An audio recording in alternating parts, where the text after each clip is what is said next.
Hello and welcome to Rats Chats. Today we're very excited to bring to you our first look at the upcoming Last Stand DLC map Schluesselschloss, also known as The Fall. We'll begin by walking through the entirety of the level to show off its layout. After this we'll have some gameplay footage, where we will highlight some noteworthy areas and tactics for the map in general.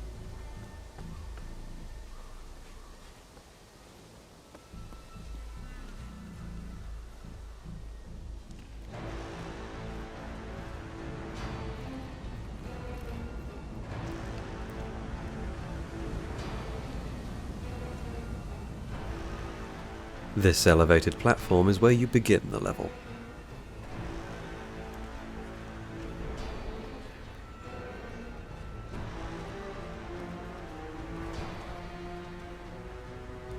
As you can see, this level makes use of more verticality than Town Meeting, the other Last Stand map. You can use the extra time it takes rats to climb up and jump down to deal extra damage to them or evade them safely. In many positions on the map you will also need to be aware of rats coming from above and below you, and you may find yourself being flanked in less obvious ways than on other maps. The interior chokes on this map offer many vantage points, balconies and windows from which you can see a good distance and take out specials or see the direction of the next approaching horde. This courtyard is the largest open area in the map, with few obstacles. It may prove to be an effective location to fight rat ogres. The horn to begin the event is located here. This map is called The Fall for a reason. You may have noticed that the entire border of this map is made up of deadly drops.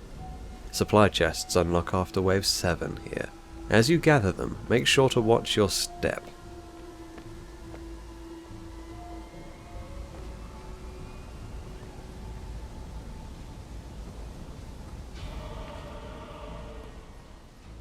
On this map, wave unlocks are not only distributed through chests. After some waves, these gated supply rooms will open instead. At first glance, they may appear to look like good choke points or places to fight, but they often contain holes from which rats will emerge. Like the courtyard, this area of greenery is another large open space. Whilst it may be larger than the courtyard, the terrain is littered with more obstacles that not only block movement but also obscure line of sight. Despite being such a wide open area, it might not be ideal for engaging rat ogres in, as there's no walls to protect you here, so being punched by the rat ogre is likely to launch players into the river to their death. Walking even slightly into the river will result in an instant death.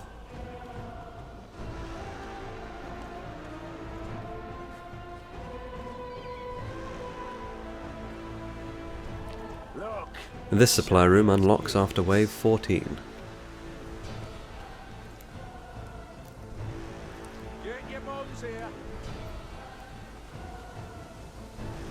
This is, in my opinion, one of the best looking maps to date. I enjoy the daytime setting and think that the greens of the forest and the blues of the river are very pleasing to the eye, a good contrast to some of the darker levels.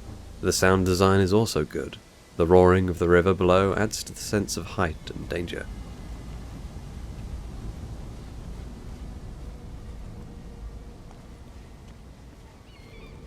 This is the third and final supply room, which unlocks after wave 20. This marks the end of our walkthrough of the level, with these stairs leading back up towards the spawn area.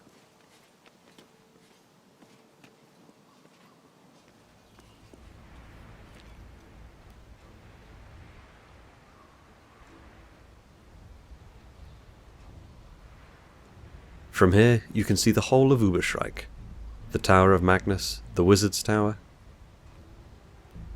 This level is certainly very grandiose in its visual design. The Fall was clearly built to be a defendable position. The thick stone walls, terrible heights and multiple choke points make this map feel both aesthetically and functionally very well suited to the Last Stand game mode.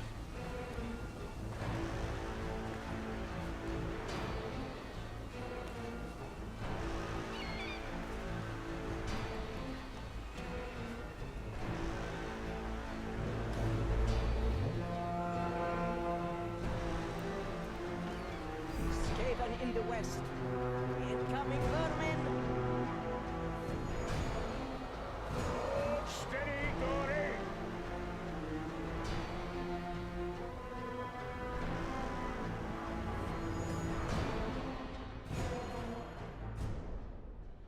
The layout of the map lends itself to defensive play.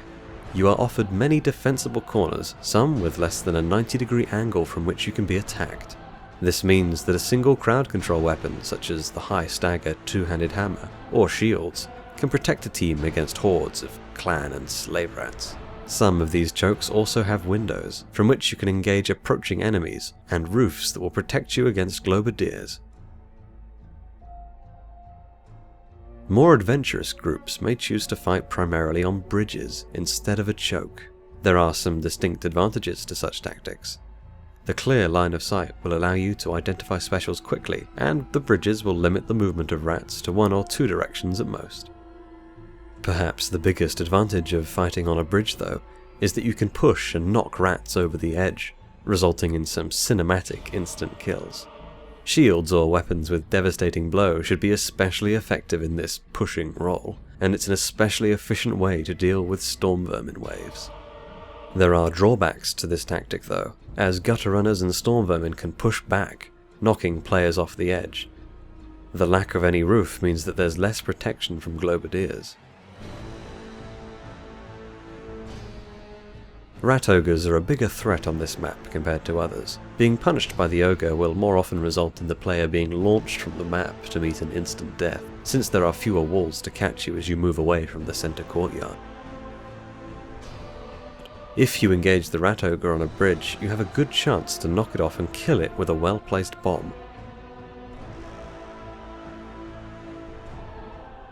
But this is a high-risk, high-reward gamble. If you miss the rat ogre, you will likely be sent flying from the map instead. From our initial playthroughs, our team speculate that this map may be easier to fight hordes and specials on, but harder to deal with rat ogres on. Maps like Town Meeting have more usable open space for kiting, and getting knocked back by the rat ogre is less likely to instantly kill you. I feel like this adds a strategic decision-making process when choosing a map to play Last Stand on. You can assess your team's strengths and weaknesses, and pick a map that best suits you. If my Waywatcher is particularly skilled at killing rat ogres, for example, we may opt to play the Fall instead of Town Meeting, or vice versa if we find ourselves being killed frequently by rat ogres but having no problems with hordes. This kind of depth and strategic choice is always a good thing. Overall, I'm very pleased with the new map. It looks fantastic, and the interesting layout of the level will result in some fairly unique tactics and playstyles evolving that fit the theme of Last Stand well.